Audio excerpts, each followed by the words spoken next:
اعوذ باللہ من الشیطان الرجیم بسم اللہ الرحمن الرحیم نحمدہ ونصلی علی رسولہ الکریم اما بعد اعوذ باللہ من الشیطان الرجیم بسم اللہ الرحمن الرحیم۔ کل ہم نے یہ جو پڑھا تھا کہ جنگ احد کے اندر دونوں جماعتیں آمنے سامنے، پہلے تو مسلمانوں کو شکست ہو گئی، اس کے بعد اللہ تعالیٰ نے پھر حکم دیا کہ پھر سے کفار سے لڑائی کریں۔ تو اس وقت اللہ تعالیٰ نے فرمایا قرآن کے اندر کہ یہ دوبارہ جو تھا یہ میں نے آزمانا تھا ایمان والوں کو، وہ اس وجہ سے ایمان والوں کو آزمانا تھا کہ کون سچے ایمان والا ہے اور کون منافق ہے۔ آگے اللہ تعالیٰ نے فرمایا وَلِيَعْلَمَ الَّذِينَ نَافَقُوا، تاکہ ہم جان لیں کہ ان میں سے منافق کون ہیں۔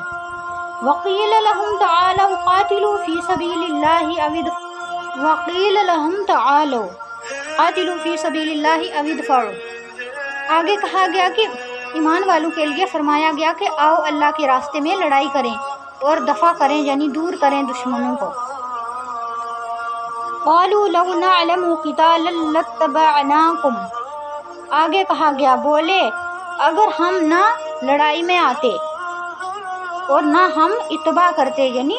نبی علیہ الصلوۃ والسلام، للکفر یومئذ اقرب منہم للایمان، وہ لوگ اس دن کفر کے زیادہ قریب تھے، یعنی جو مسلمان تھے، مسلمانوں میں سے یہ کہنے لگے کہ کاش ہم ان کی اتباع نہ کرتے، ہم لڑائی میں نہ آتے، تو وہ زیادہ لوگ کفر کے قریب۔ وقیل لہم تعالوا قاتلوا فی سبیل اللہ او ادفعوا، آگے کہا گیا کہ ایمان والوں کے لیے فرمایا گیا کہ آؤ اللہ کے راستے میں لڑائی کریں اور دفع کریں، یعنی دور کریں دشمنوں کو۔ للکفر یومئذ اقرب منہم للایمان، اتباع نہ کرتے، ہم لڑائی میں نہ آتے، تو وہ زیادہ لوگ کفر کے قریب۔ یہ بات جو کہی گئی کہ وہ بانسبت ایمان والوں کے، یعنی وہ زیادہ اس دن کفر کے زیادہ قریب تھے، انہوں نے یہ بات جب بولی کہ ہم نے ان کی اتباع نہیں کرنی چاہیے تھی نبی علیہ الصلوۃ والسلام کی، تو اس وقت اللہ تعالیٰ نے یہ آیت اتاری کہ یہ لوگ جو تھے ایمان سے دور ہو گئے تھے اور یہ کیا تھے کہ کفر کے زیادہ قریب ہو گئے تھے اس دن۔ یقولون بافواہہم ما لیس فی قلوبہم واللہ عالم بما یکتمون، وہ کہتے تھے اپنے منہ سے